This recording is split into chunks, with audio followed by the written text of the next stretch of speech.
Hey everybody, it's Tim from GymCrafter.com back at you with another review. And today I've got something interesting for you. Now for the first 5 years that GymCrafter, the website, was up, every single product on that site I paid for with my own money. I've always been really leery of anyone who reviews products where that product was sent to them for free by the manufacturer. Now there's comes a time where if you want to review products, you kind of got to take a few of those.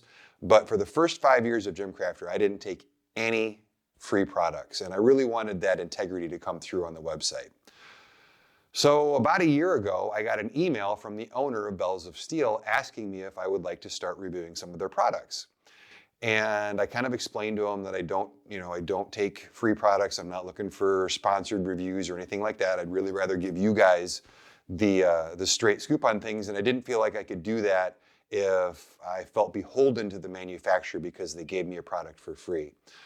But I was in the market for a Rackable curl bar. They had one. I had already ruled it out because I'm not a big fan of colored bars for the most part. I'd rather just have stainless steel, bright chrome, something like that. Just a plain hard chrome shoulder. I don't need anything fancy like titanium or gold or whatever. But I had ruled theirs out. But I said, hey, if you want to send me the curl bar for a review, awesome. Send it. I'll take a look at it. I'll train with it. And I'll post a review. And I told them right up front, if I don't like it, I'm going to be very honest about the fact that I don't like it. Well, I got it. I not only didn't like it, it's probably one of the worst barbells I've ever gotten. But when that happens, I always give the manufacturer the benefit of the doubt. So I reached out via email and I said, hey, here's the issues that I have with this bar. You're going to see the issues so you can see exactly what I wrote them about. What would you like me to do? Is this an anomaly? Is this a one-off type of a thing? You know, what's the deal?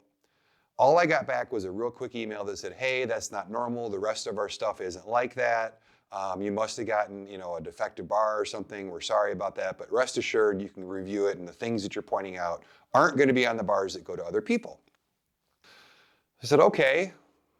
Didn't necessarily answer my concerns, but the interesting thing was I was going to Indianapolis for a convention not too long after that, and Bells of Steel happens to have a showroom in Indianapolis. So I figured, here's what I'm going to do. Before I post a review on the bar, I'll stop by their showroom. I had some time on my hands. I love going to showrooms for gym equipment anyway. So I figured I'd go, I'd see if there's anything else of theirs I want to review, and I want to see if the issues I saw on this curl bar were consistent across their whole line or if it really truly was an anomaly. So I went to that store. As I looked around the showroom, the issues that I'm going to show you on this bar, I saw on virtually every single other piece of equipment that Bells of Steel had on display in this showroom. Maybe not as bad as on this bar, but it was there on every single piece. So when I show you this bar end to end, you're going to see those, but I kind of wanted to give you that backstory on this bar. When I came back from that trip and I wrote them another email and said, hey, here's what I found, crickets, nothing. So to be very honest, when a company won't respond, especially when I'm planning to write a review of your product and assuage my concerns or at least address them in some way, that's always a huge red flag for me. Now, all of that said, I think Bells of Steel fills a very important place in the home gym market right now. With Titan Fitness making an effort to improve everything that they're making, they've also improved their prices. It used to be that if you were willing to take some blemishes and bad welds and some issues, that Titan was a great place to go for budget gear. But if you've looked at Titan recently, the word budget and Titan are slowly drifting further and further and further apart. Bells of Steel is kind of like, in my mind, the Titan Fitness of Canada. There's going to be some issues on their products. Nothing's going to be perfect, but they're hitting some price points now that nobody else is. And I do highly recommend some of their products for that reason.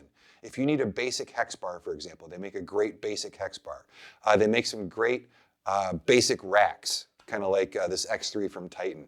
They make some decent stuff, so I don't want to trash the company completely, but I will tell you that the things I'm about to show you on this bar, expect to find them on a lot of their other gear. So with all that rambling done, let's take a look at the bar. Excuse me. Okay, so let's start at one end of this bar. It does have a pretty nice end cap on it. Most of their bars do. This is just a sticker. That's not a huge deal. I do prefer the metal ones that Rep's doing right now. Fringe Sport's got some nice metal ones as well. This is what they call a titanium finish. I would call it gold, but they do call it titanium. This is a ribbed sleeve. I hate ribbed sleeves. I know not all of you do. It's not a deal breaker for everybody, but there's zero reason for there to be a ribbed sleeve on a curl bar. All that typically does is a lot of people out there for some reason think that if your sleeve is ribbed like this, that you don't need to use collars, and that is absolutely not the case. So really all it does is make an annoying noise.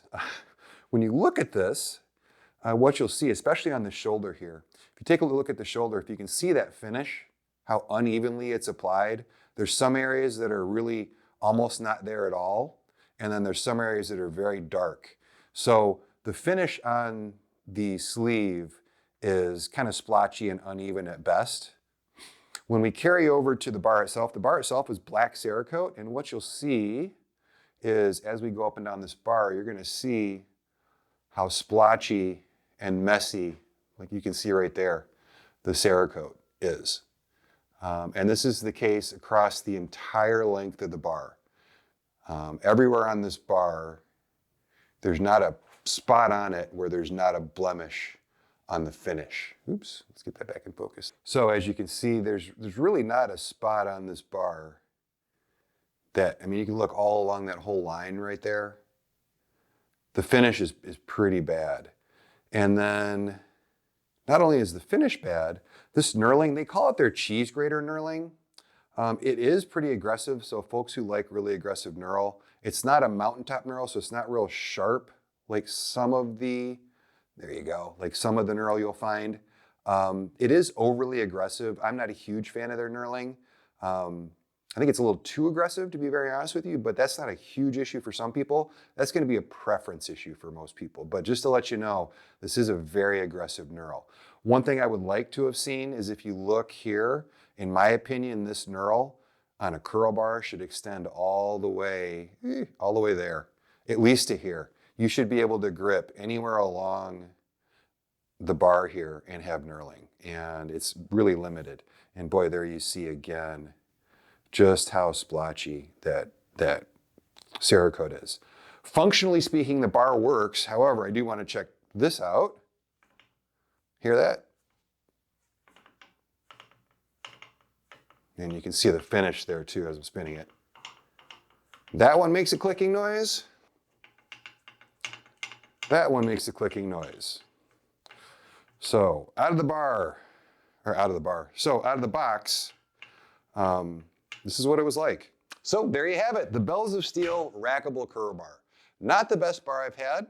Very happy I didn't spend my own money on it. I know there's some people out here who like the color, won't mind the blemishes in the finish, they like the price point, so it's not a no-go completely, but it is a no-go for me. And if those things shy you away from this curl bar, what I want to show you real quick is, instead of this one, if you're looking for a Rackable curl bar, the one I ended up going with for my gym is this Rep Fitness. For those of you that have been watching the channel, shocker, another Rep product, but they are doing a really good job these days. This is an end-to-end stainless steel Rackable curl bar by Rep. It is more expensive than the Bells of Steel one. It is much better than the Bells of Steel one.